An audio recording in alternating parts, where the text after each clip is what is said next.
morning, Frankenstein.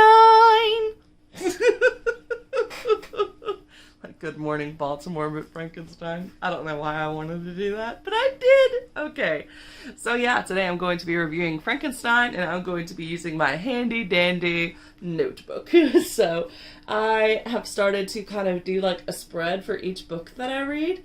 And here's my Frankenstein book. So I'm going to give you some non-spoilers, and then we're going to get into the spoiler part. So if you did watch the live show, then you know all of my thoughts and feelings on this book, and you don't really need to watch this video. But if you did not watch the live show that I did for this, then definitely stick around so I can tell you a bit about Frankenstein. So this was written by Mary Shelley, and it was published in 1818. The version that I read was actually published in like 1832, something like that. So she was a little bit older. I think she wrote the original version when she was like 19 years old. So she grew up a little bit by the time she got around to revising the book and having that later edition printed, but still pretty young. So I mean, like, wow. Anyway, yeah, the thoughts and ideas in this book were just so good. I get that maybe the characters were kind of archetypes in ways, but I enjoyed it. I felt like she definitely had a lot of social commentary in there that is relevant for today. And that's why I made that short video where I was like, hey, if you like Frankenstein, you should check out The Hate You Give. And if you like The Hate You Give, you should check out Frankenstein. They're nothing alike, but at the same time, they kind of have the same messages going on. Even though the one has nothing to do with police brutality, it does have to do with the injustice of things. And, yeah, so the whole Justine thing is what related to me that there was a similarity between those two books. So that kind of gets into the spoiler section where you're like, oh, okay, I understand why you're recommending these books based off of each other. But anyway, yeah, non-spoiler wise, I did really like Frankenstein. I think that it was a great intro into the first book choice for I Read Dead People, which is a book club that I've started where we read classics written by dead people. And so that was our first one because it was October. And I was like, I need something a little monstrous to get the October vibes going. But anyway, yeah, so it definitely has characters where they are kind of the reason for the problems. So you could also get it with like the Taylor Swift song, The Anti-Hero. That would be the theme song for this book, would be the anti-hero one. Oh, you're like, hi, it's me. I'm the problem, it's me. And that is definitely the truth for Victor Frankenstein. And I'll just say that. There's not really much I can tell you about this other than that he creates this monster, and then after the creation of this monster, he gets scared of it, he abandons it, and then the monster turns on him. That is like what happens in the book. So that's pretty much all I can tell you non-spoiler wise. So now I am going to get into the spoilers. I will say that I did pick the quote, "If I cannot inspire love, I will cause fear." I thought that one was a good one for the book. This is ice because they wind up like in a icy area, and it's like all cracking, and Victor Frankenstein gets kind of like, he's on like a little piece of ice, like an iceberg, and he's trapped on it. So that's how the book opens. And then he's telling the story of what happened and how he got there to this ship captain. So that's why that's there. And then the lightning is just like the kind of image we all see when we think about Frankenstein and his creation.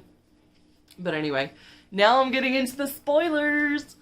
All right. So Frankenstein loses his mother as a boy and becomes fascinated with reanimating the dead to fill the void. Even though he could just go home and marry Elizabeth. But Elizabeth is also like his cousin, so gross. I know in some places that's fine, like some countries that's legal. It's not legal here, so yeah, it's gross to me. I would not do that. Anyway, then he's terrified by his creation and immediately abandons him. The monster... What does it say?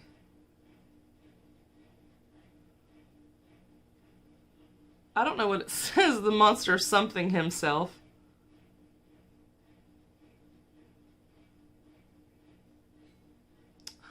I have no idea. So the monster basically becomes a peeping Tom.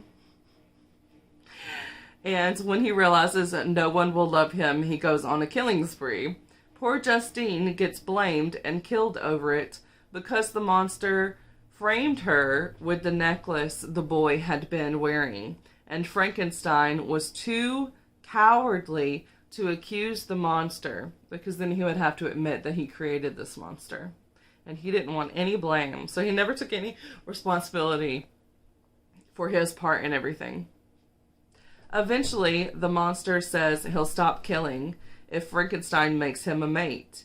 When he refuses, the monster kills Elizabeth on her wedding night, then flees.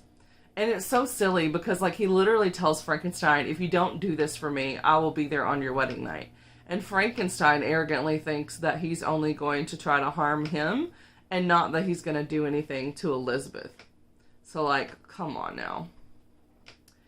Frankenstein follows him to the ends of the earth to kill him, but the ice breaks and he dies from pneumonia. And the monster kills himself because anger was all he had to live for.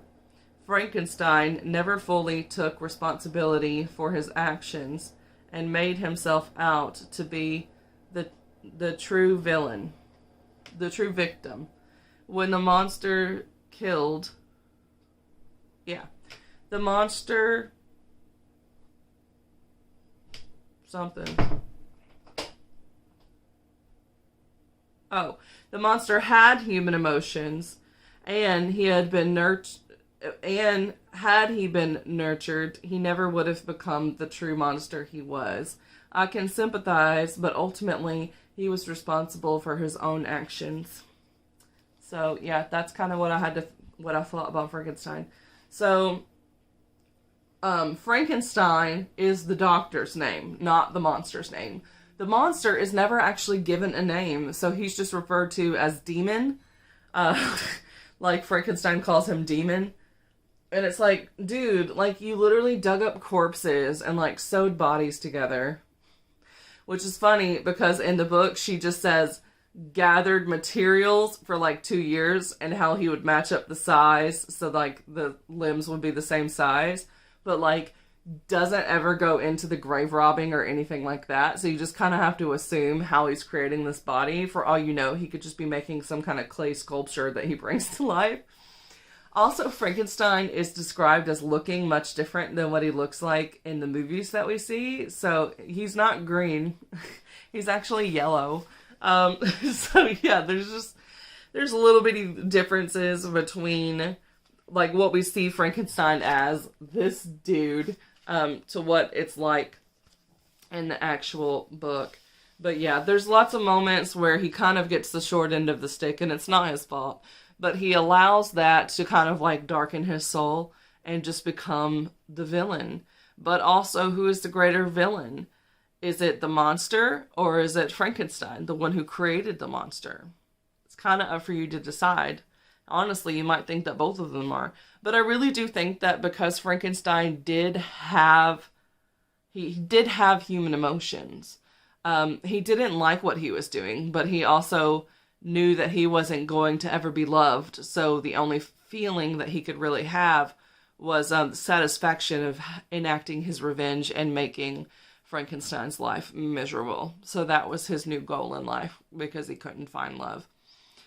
I really liked the whole cabin stuff where he was being a peeping Tom, because he was watching them in order to learn things. So he taught himself French by observing them.